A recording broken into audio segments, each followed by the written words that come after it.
Hello and welcome back to my channel, Craft Time by Casey. I am Casey, and today this one right here, this is the bracelet that I will be making. But both of these bracelets came from the beads out of the June 2022 bargain bead box. I'm telling you, as soon as I opened it, I just started creating and just couldn't wait to start putting some stuff together. I absolutely love the colors and the tones and the beads from this bead box. And I love how these bracelets are so different.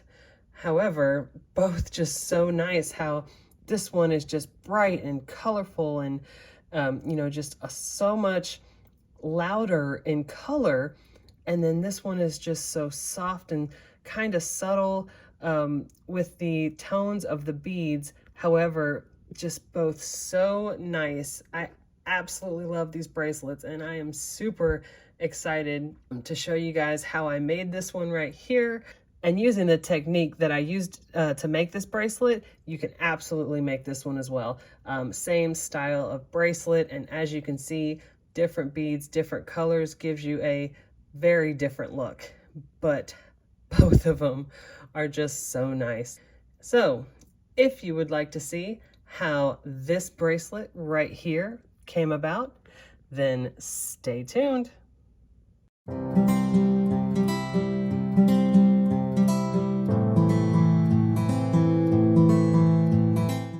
For this project, I'm going to go through the tools that I will be using. I'm going to be using 2 sets of chain nose pliers, and I will be using my set of cutters, and I will also be using my crimping pliers. I do mention my tool set a lot, and I'm going to mention it again. Highly, highly, highly recommend this tool set. It is called the Casual Comfort tool set right there. It will be linked down below. I will link everything below that I did not get in the bargain bead box for this month. But even if you don't get this tool set, I definitely recommend you investing in your tools. It does make it a little bit easier if you make jewelry with any kind of consistency. Biggest thing about these for me is they have the adult size grips, and it just makes it a lot more comfortable. But they are also high quality, made very well. I use them every single time that I make jewelry, which is often, so definitely recommend these tools. So when I opened the bead box this month, I was super excited for the color palette. I actually made this bracelet almost right away. The color scheme, I mean, it just went together so nicely with those gold findings, and I just absolutely love the beads and that honey color right there. And of course I did mix it with some beads from my own stash. I have the bicone beads, my own spacer beads over here, and of course some of my own bead caps right here, and I have some 4mm pearls. I also used one of my own clasps that I have, toggle clasp in the gold finish, which I will be using for the bracelet that I will be making in today's video. But I do want to show this one, and I'm just super excited about this color palette. It is right up my alley. Now, for this one, I used a lot more of the reds and the deep oranges that came in it. But for the one I'm making today, it's going to be more of a lighter kind of sand tone to it. I pretty much knew the moment I opened up the box that I was going to be using these right away. And I want to say thank you to everyone that commented on these beads to help me pronounce it. It is in fact druzy. I wasn't sure how to pronounce it, so thank you for all the comments to help me out. You definitely educated me on it. However, I think these beads are absolutely beautiful. And even just the regular kind of sand tone of the whole bead, I like that too. And then when you have that hint of shine in these beads. They're just absolutely beautiful. So they're going to be the star of this bracelet. They're going to be the strand that is kind of the showcase. Usually when I make these bracelets, I have one strand that's kind of bigger than the rest of them, and then I build strands around it that just kind of add to the look of the bracelet as a whole. And for this one, it is definitely going to be these 10mm druzy beads. For this strand, I will also be using these right here. It has that band around the middle, that glossy band, and then along with the matte finish around each end. And then I'll be using the smaller rondelle beads that came in the bead box, my own spacers, and of course, all of the findings that I will be using for this strand, the jump rings, guardian wires, crimp covers, crimp tubes, all came out of my own stash. And then the bead caps also came out of my own stash. And for this bracelet, I will be using 49 strand bead along wire, and I will be using the color Bright. I always get it in the 100 feet because it lasts. For me, that's what lasts the longest because I do go through it so quickly, and that is the color Silver. You might be thinking that with all this gold finding, why am I using silver wire? Well, if you look at this bracelet, I also used the silver wire, and you can't really tell. Obviously, it's covered up with the beads and the findings and everything at the end, so you can't hardly tell that you use the silver wire. All right, so to start off, I've cut off a strand of wire that's a little over 12 inches long, and here's how we're going to start it off. I'm going to grab a crimp tube, a jump ring, and a guardian wire, and put it through one side, wrap it around, and put it through the other. And then you want to make sure your jump ring goes up inside the guardian wire and that both ends of the wire go through the crimp tube. All right, and then I'm going to pinch that guardian wire closed with my fingers. And that tail is too long, so I'm gonna pull it a little bit. And now I'm gonna hold that wire apart, pull that longer strand so it gets nice and snug. Then I'm gonna go in with my crimping pliers into that second divot and then give it a good smash. Get that taco shape, flip it on its side in that first divot and give it another smash. And then I like to go in with that flat part at the end and give it the final smash. And it makes it nice and snug, just like that. I'm gonna take that crimp cover and I'm gonna place it right on top of that smashed crimp tube and flip it up. I'm going to go in with my chain nose pliers, give it a gentle smash, and then go back to front with my chain nose pliers so I give it that round shape. And there you go. That's how you start each strand of the bracelet, and it gives that really awesome illusion as that first bead. So now it's just the order of the beads, and I'm going to start with one of the small rondelles. And one thing you want to keep in mind when it comes to a toggle clasp bracelet, that first bead there at the end, you want to try to make it a smaller size bead. That way when you are actually trying to close that bracelet, it doesn't get in the way for when that bracelet is secure.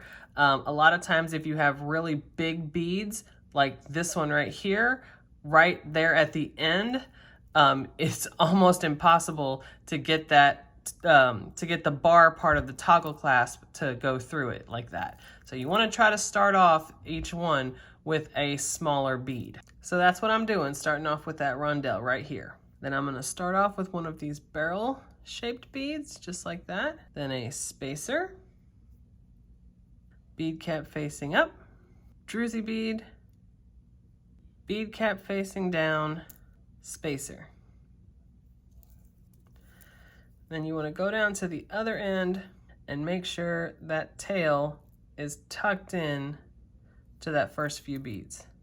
So there we go. And then we're going to do bead cap facing up, druzy bead, bead cap facing down. So here is the pattern, and we're going to do this 2.5 more times. All right, so here is that first strand, and as you can see, I ended with another one of those small rondelles, just like I did there at the beginning. So now here is how we close it off. Going to put a crimp tube, jump ring, guardian wire. Go through one side, wrap it around, through the other. You want to make sure that jump ring goes up inside that guardian wire, and I'm going to pinch that guardian wire closed with my fingers. Make sure both ends of that wire are going through that crimp tube. All right, I'm going to hang on to that jump ring and just pull it down. So now I want to make sure that the end of that wire is going through the first few beads, just like that. Then I can pull onto that tail and make it snug. You definitely want some flexibility in the strand. You don't want it to be super snug. You want it to be snug, just not so snug that it's not mobile. So I'm going to hold on to that tail and then go in with my crimping pliers into that second divot. So give it that good smash, get that taco shape, flip it on its side, give it that second smash in the first divot, and then I like to go in with that flat part at the end and give it the final smash. Then I'm going to hang on to that jump ring, take the crimp cover, put it right on top of that smash crimp tube, and flip it up. Go in with my chain nose pliers, gentle smash. Then I'm going to go front to back, give it that round shape. I'm going to take that tail, go in as close as I can with my cutters, cut that tail off, and then tuck the little bitty tail into that next bead, just like that. And here is that first strand. And I've got to say, these druzy beads are just some of my favorites. I absolutely love how that shine looks. All right, so now on to the next strand. So I've already started this strand right here. If you need a reminder, you can always head back to that first strand. And this strand is going to be a very simple back and forth. I'm going to be using bicone beads out of my own stash, very small little 3mm spacer beads, and then the barrel-shaped beads that have that band around the middle that's shiny with the mat on the end. I'm going to start with a bicone, spacer, barrel, spacer. Go down to the other end, make sure that tail is tucked in. All right, and for this strand, this is going to be the pattern all the way across. All right, so here is the second strand. Like I said, it's that same pattern all the way across, and I went ahead and closed it off. So if you need a reminder on how to close it off, you can always head back to that first strand. All right, so now on to the last strand. All right, so for this last strand, the big bead that is going to be different is this fancy rondelle. It's kind of flattened on each side. That's going to be the big part of the center component. Okay, so I've already started this strand. Again, you can head back to that first strand if you need a reminder. Okay, so I'm going to use the rondelle, the smaller rondelle, and my own spacer, rondelle, spacer. All right, so I'm going to go down and make sure that they're tucked in. All right, so we're going to do this here approximately 3 more times. I really like how that crimp cover at the end gives an illusion that it's the exact same bead that's on here as the spacer. Very nice. All right, so here is that first side, and then the center component is going to be these bead caps. Bead cap up, fancy rondelle, bead cap down. And then I'm gonna have these 4mm pearls in between. All right, so that's the first step of the center component, and we're gonna do this 3 more times. All right, so there is that center component, and we're gonna do the exact same thing we did over here on this side. All right, so there is the completed strand, and of course I finished it off there at the end, so if you need that reminder, you can always go back to that first strand. So now, let's get all the strands. So here are all the strands together, and I think they look so nice. They complement each other so well. I just love the beads in this bead box. This month is so nice. So I'm going to take one 6mm jump ring, open it, and I want this focal strand in the center, so I'm going to put the smallest strand, and by not the shortest, the smallest strand, then the focal strand, and the last strand. And then while I have the jump ring open, I'm going to go ahead and put the end of the toggle clasp on there.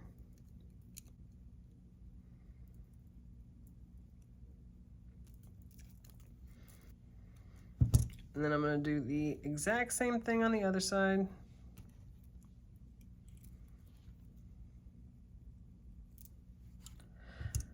And then the other side of the toggle clasp.